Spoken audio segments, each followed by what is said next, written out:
Hello student, good morning. Today we will going to discuss equilibrium of concurrent forces. Equilibrium of concurrent forces देखो क्या होते हैं हमारे पास कि वो फोर्सेज जो कि एक पॉइंट के ऊपर एक्ट करें।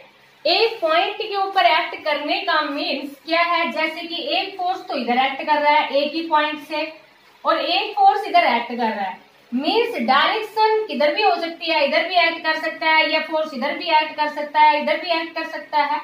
लेकिन सेम पॉइंट से अगर जब फोर्स एक्ट करते हैं तो उनको हम क्या कहते हैं, कॉन्करेंट फोर्सेज कहते हैं। समझ आया? इन मैकेनिक्स के अंदर हम क्या पढ़ रहे हैं, मैकेनिक्स ही पढ़ रहे हैं ना। स्टार्टिंग में आपको बताया था कि मैकेनिक्स की ब्रांच है, जैसे कि आपके पास स्टैटिक्स, डायनामिक्स, काइनेमेटिक्स।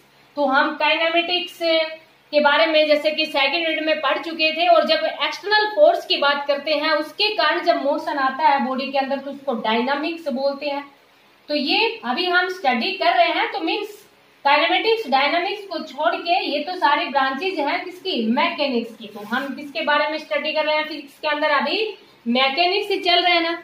तो इन मैकेनिक्स के अंदर क्या कहते हैं, इक्विलिब्रियम को, equilibrium of particle in mechanics is refer to the situation when net external force on the particle is zero. When net external force acting on the particle is zero, acting on the particle is zero. Means in mechanics ये जो equilibrium है ये उस quantity को refer करती है, means उस situation को रिफर करती है कि वह net external force acting on the particle कितना हो, जीरो। मीन्स हम ये भी कह सकते हैं force is equal to zero. Force क्या होता है, mass into acceleration is equal to zero. Mass never be zero, तो acceleration is equal to zero. Means हम यहाँ पर ये भी कह सकते हैं कि इक्विलिब्रियम ऑफ कॉन्करेंट फोर्सेज का मीन्स हमारे पास क्या है कि जो एक्सेलरेशन है वो कितना है, zero. Means when the particle has zero acceleration, कि पार्टिकल का जो एक्सेलरेशन है वो हमारे पास कितना हो, जीरो। या देखो in Newton first law, means according to Newton first law हम क्या कह सकते हैं, according to Newton first law, जो न्यूटन का फर्स्ट लॉ था उससे हम क्या कह सकते हैं कि या तो देखो acceleration is equal to zero, आपको बताया था एक्सेलरेशन क्या होता है, change in velocity is equal to zero. तो v minus u is equal to zero, v is equal to zero, sorry v is equal to you.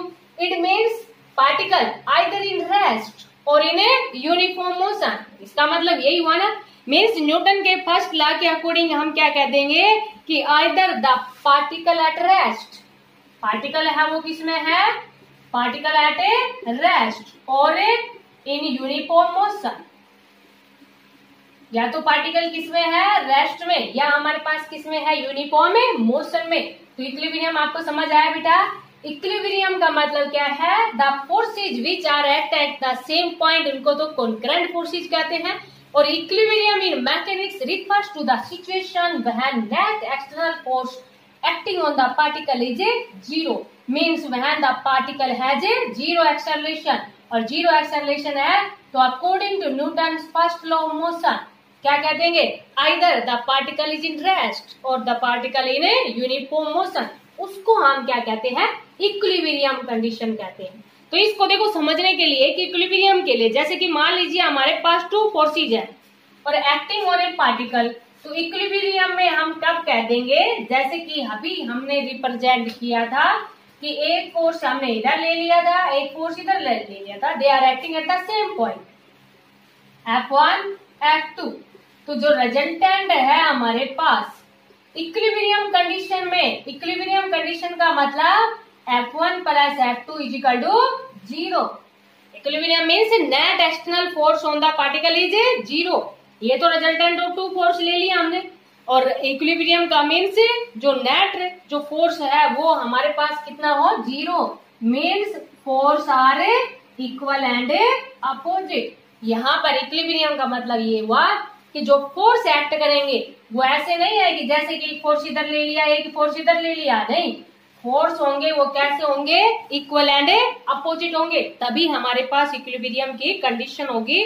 Means अगर two forces है तो टू फोर्सेज, अगर to force की बात करें, अभी हम थ्री फोर्स की बात करेंगे, तो टू फोर्स है वो ऑन द पार्टिकल, वो कैसे होंगे, on the particle must be equal and opposite, equal and opposite, तब हमारे पास कौन सी कंडीशन आएगी, इक्विलिब्रियम की कंडीशन आएगी। अब हम थ्री फोर्सेस की बात कर लेते हैं। थ्री फोर्सेज है उनको इक्विलिब्रियम कंडीशन में कब कहेंगे, मीन्स किस प्रकार से वो फोर्स एक्ट करे। तो let us consider there are of three concurrent forces ले लिए, let us consider three concurrent forces means act on the same point, जो कि सारे फोर्स किससे एक्ट करें, सेम पॉइंट से, उनको हम क्या कहते हैं, कॉन्करेंट फोर्सेज। तो फोर्सेज हमने ले लिए F1, F2 एंड F3, समझ में आया बेटा। तो they are acting at the same point, तो एक फोर्स हमने इधर ले लिया, एक फोर्स हमने इधर ले लिया, एक फोर्स जो कि इनका रिजल्टेंट है उसको इधर ले लिया, समझ में आया बेटा। अब देखो इनके बीच में कुछ ना कुछ एंगल है, तो ये एंगल हम अल्फा ले लेते हैं, ये वाला एंगल है वो बीटा ले लेते हैं, और ये वाला एंगल है वो कितना ले लिया, गामा ले लिया, समझ में आया बेटा। तो इक्विलिब्रियम में मींस इक्विलिब्रियम कंडीशन बता रहे हैं कॉन्करेंट फोर्सेज की। तो यहाँ पर देखो जब हम रिजल्टेंट की बात करेंगे ना, तो अभी हमने कहा था ना कि इक्विलिब्रियम के लिए नेट रिजल्टेंट है वो हमारे पास कितना होना चाहिए, जीरो होना चाहिए। तो थ्री फोर्सेज में किस प्रकार से उसको रिप्रेजेंट कर देंगे, थोड़ी सी कंस्ट्रक्शन करेंगे। कंस्ट्रक्शन में क्या करेंगे, जैसे कि मान लीजिए ये हमने ए ले लिया, ये पॉइंट हमने बी ले लिया, और ये पॉइंट हमने सी ले लिया, समझ आया बेटा।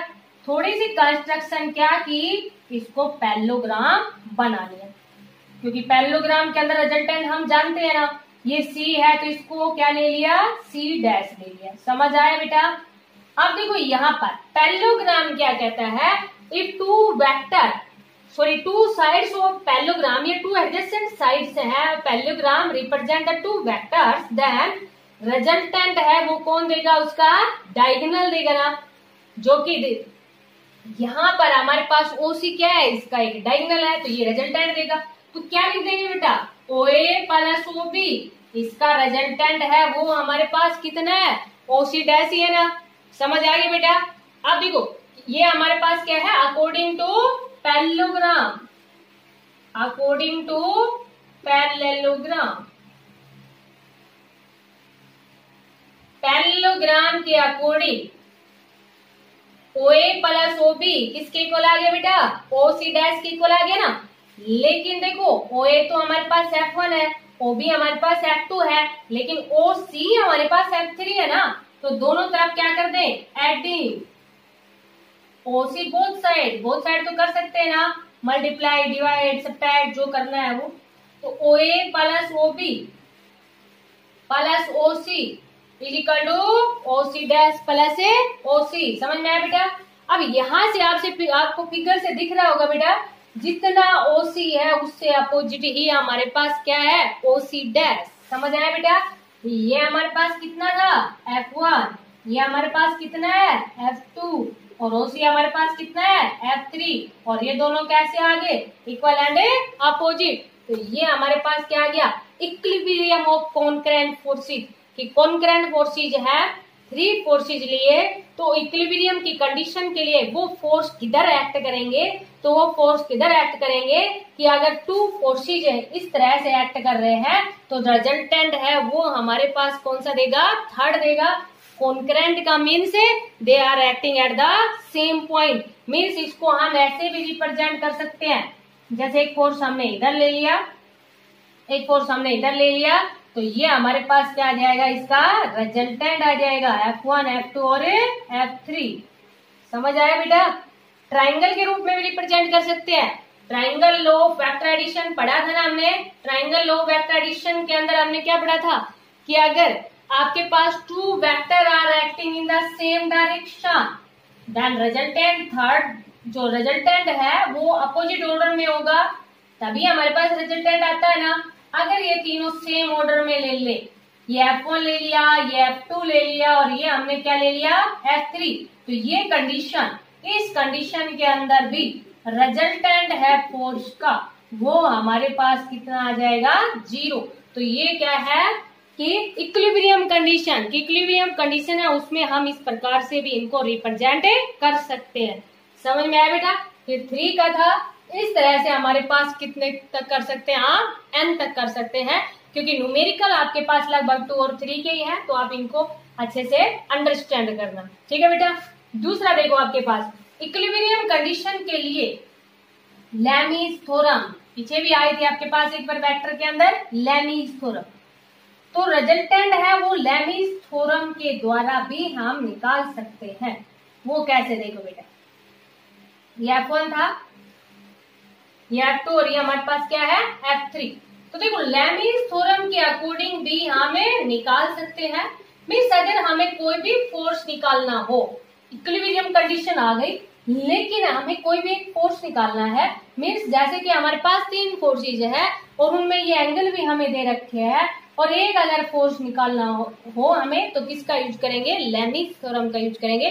लेमीज थ्योरम क्या कहती है, पीछे पढ़ चुके हो, थोड़ा सा रिवाइज करते हैं कि जैसे कि मान लीजिए ये फोर्स है ना, तो ये प्रोपोर्शनल होगा sine of angle between the other 2 forces, और sine of angle between the other 2 forces कितना है? Sine of a alpha. तो यहाँ पर आपको ध्यान होगा, ये हम नीचे ले आए थे क्योंकि ये सारा प्रोपोर्शनलिटी को हटा के कांस्टेंट ले लिया था, तो सभी का कांस्टेंट इक्वल था, तो आपको ध्यान होगा हमने ऐसे लिख दिया था। नहीं भी ध्यान है तो देखो अभी रिपीट करना। तो लेमीज थ्योरम के अकॉर्डिंग क्या है बेटा कि एक जो फोर्स है वो प्रोपोर्शनल है sine of angle between the other 2 forces. जैसे कि F2 फोर्स है, ये प्रोपोर्शनल है sine of angle between the other 2 forces.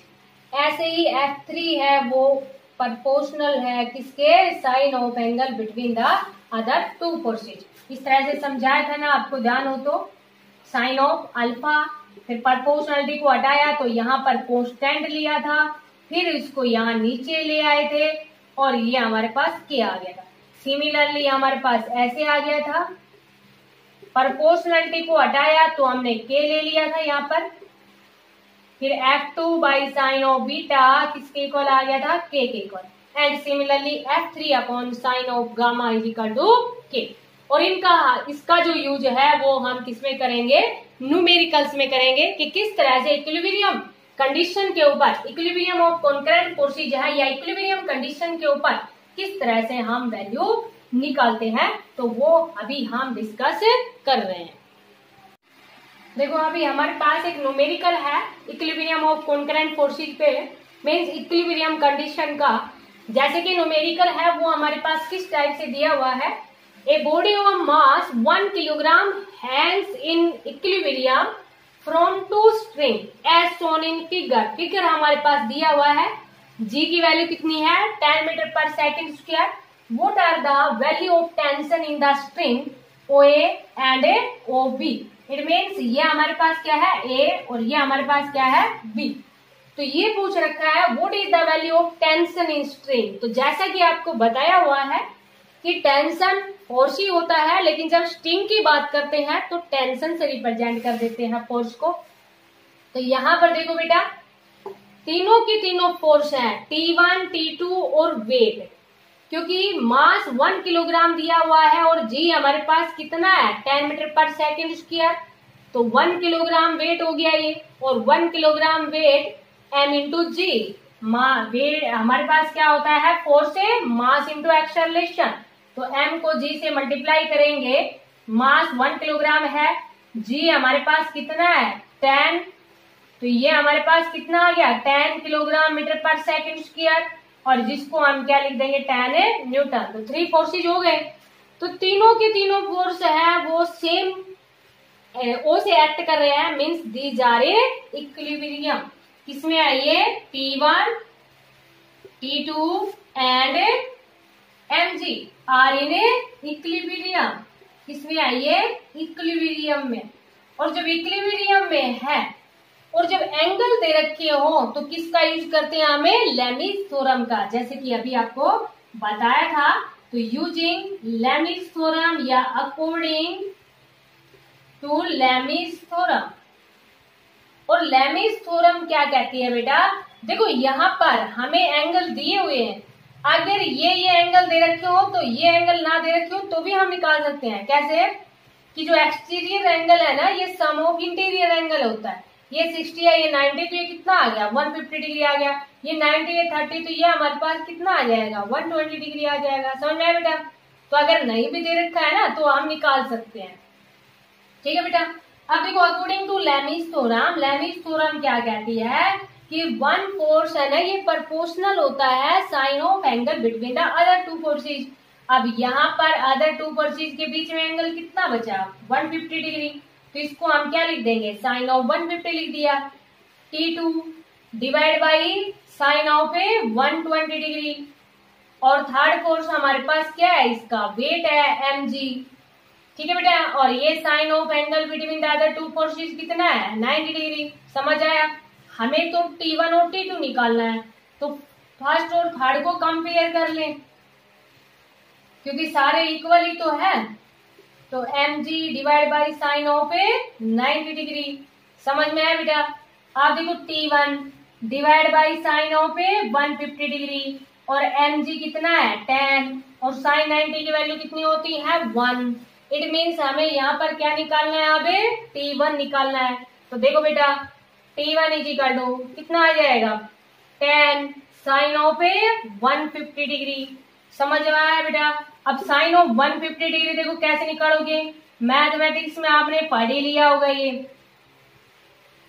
ये देखो बेटा 150 डिग्री को हम क्या लिख देंगे 180 माइनस 30 डिग्री लिख देंगे, क्योंकि 180 में से 30 को माइनस करते हैं तो कितना आता है हमारे पास 150 डिग्री आता है ना। अब नहीं भी पढ़ा है तो देखो बेटा, हम पढ़ते हैं after school to college, means ये क्या है हमारे पास 90 डिग्री तक तो वैल्यू आप जानते हो, 10th में पढ़ चुके हो। ये हमारे पास फर्स्ट क्वाड्रेंट बोलते हैं, इसको सेकंड बोलते हैं, इसको थर्ड बोलते हैं और इसको फोर्थ क्वाड्रेंट बोलते हैं। इस क्वाड्रेंट के अंदर सारे ट्रिग्नोमेट्रिक फंक्शन पॉजिटिव होते हैं। सारे मीन साइन कोसाइन जैसे कि टेंजेंट और इनके रेसिप्रोकल, इनकी बात करते हैं हम, तो सारे के सारे पॉजिटिव होते हैं। इसमें साइन और उसका रेसिप्रोकल कोसेकेंट पॉजिटिव होता है। थर्ड क्वाड्रेंट में टेंजेंट और रेसिप्रोकल कोट पॉजिटिव होता है और फोर्थ क्वाड्रेंट में कोस और उसका रेसिप्रोकल सीकेंट पॉजिटिव होता है। अदर सारे नेगेटिव होते हैं। समझ आया बेटा। ये 0 से 90 डिग्री है, ये 90 से 180 डिग्री है, ये 180 से 270 और ये 270 से 360। ये आप जानते भी हैं कंप्लीट एंगल कितने का होता है 360 का। समझ आया बेटा। अब देखो यहाँ पर 180 माइनस 30 करेंगे तो 90 से तो ज्यादा चला गया ना, तो 180 माइनस 30 करेंगे तो सेकंड क्वाड्रेंट में, और साइन 180 पे चेंज नहीं होता। साइन कोई भी फंक्शन है ट्रिग्नोमेट्रिक फंक्शन, वो 180 डिग्री पे चेंज नहीं होता। और इस 180 माइनस थीटा करेंगे तो साइन थीटा ही आएगा, क्योंकि साइन सेकंड क्वाड्रेंट में पॉजिटिव है। अगर यहाँ पर कोस होता ना तो माइनस कोस 30 डिग्री लिखते बेटा, क्योंकि कोस इसमें पॉजिटिव नहीं है। तो साइन 180 माइनस 30 करेंगे तो यही क्वाड्रेंट रहेगा सेकंड क्वाड्रेंट, और सेकंड क्वाड्रेंट में साइन पॉजिटिव होता है। समझ में आ गया होगा बेटा। तो T1 इज इक्वल टू 10 और साइन 30 डिग्री की वैल्यू आप जानते ही हो। तो ये फोर्स हमारे पास फर्स्ट जो T1 है उसकी वैल्यू कितनी आ गई 5 न्यूटन। समझ आया बेटा। अब हम सेकंड निकालते हैं। तो देखो बेटा सेकंड के लिए ये रख कर देते हैं। देखो second T2 divide by sine of A 120 degree और इज इक्वल टू कितना है mg divide by sine of 90। अब क्या किया हमने सेकंड और थर्ड को कंपेयर कर दिया। समझ आया बेटा। अब इसको रख कर देते हैं, शायद समझ में आ गया होगा आपको। तो T2 divide by sine of 120 degree. अब mg की वैल्यू तो 10 ही है और साइन 90 की वैल्यू 1 है, तो T2 इज इक्वल टू कितना आ गया 10, क्रॉस मल्टीप्लाई कर दिया। समझ आया बेटा। T2 is equal to 10 sign. अच्छा बेटा इसको हम क्या लिख देंगे 180 माइनस 60 लिख दे। देखो आप ये कहोगे 90 प्लस 30 लिख दो, ठीक है बेटा, लेकिन 90 पे चेंज हो जाएगा, कोस में आ जाएगा, कोस 30 की वैल्यू निकाल लगानी पड़ेगी। और ये आप जानते ही है ना कि साइन 60 डिग्री कोस 30 डिग्री की वैल्यू सेम होती है, तो क्यों ना हम इसको ऐसे एंगल में चेंज करें जिसपे चेंज भी ना हो। जैसे कोई भी कोसाइन फंक्शन, सॉरी कोई भी ट्रिग्नोमेट्रिक फंक्शन है, या पर साइन कोस टेंजेंट कुछ भी हो 180 पे चेंज नहीं होता। मीन्स कोई भी ट्रिग्नोमेट्रिक फंक्शन है ना, जब 180 माइनस थीटा लिखते हैं तो साइन थीटा ही आता है। जबकि आप पढ़ चुके हो बेटा 90 माइनस थीटा करते हैं, साइन 90 माइनस थीटा करेंगे तो कोस में चेंज हो जाता है। मीन्स 180 डिग्री पे 360 पे कोई भी ट्रिग्नोमेट्रिक फंक्शन चेंज नहीं होता, 90 270 पे चेंज हो जाता है। जितना हमारे पास फिजिक्स में यूज होगा उतना हम बता रहे हैं, ज्यादा डिटेल से आप मैथ में पढ़ लेना बेटा इसको। tan साइन, अब देखो बेटा 180 माइनस 60, अगेन वही चीज आ गई, इसी क्वाड्रेंट में रहेगा और इस क्वाड्रेंट में साइन है पॉजिटिव है। ठीक है बेटा, tan साइन 60 डिग्री की वैल्यू कितनी होती है, √3/2, जानते हो, ये आप पढ़ चुके हो। तो ये वैल्यू हमारे पास कितनी आ गई, 5√3 आ गई। और भी सोल्व करना चाहो तो √3 की वैल्यू लगा देना बेटा। नहीं तो हमारे पास टेंशन इन द स्ट्रिंग पूछ रखा था, तो टेंशन इन द स्ट्रिंग कितना आ गया, एक वैल्यू 5 न्यूटन आ गई, दूसरी हमारे पास कितनी आ गई 5√3 न्यूटन आ गई। समझ में आया बेटा। तो ये है हमारे पास इक्विलिब्रियम कंडीशन के न्यूमेरिकल। तो आप इनसे रिलेटेड न्यूमेरिकल्स है उनकी प्रैक्टिस करना, और शायद ये आपको समझ में आ गया होगा। इसको आप अच्छे से अंडरस्टैंड करना और इनसे रिलेटेड न्यूमेरिकल की प्रैक्टिस करना। Thank you, have a nice day.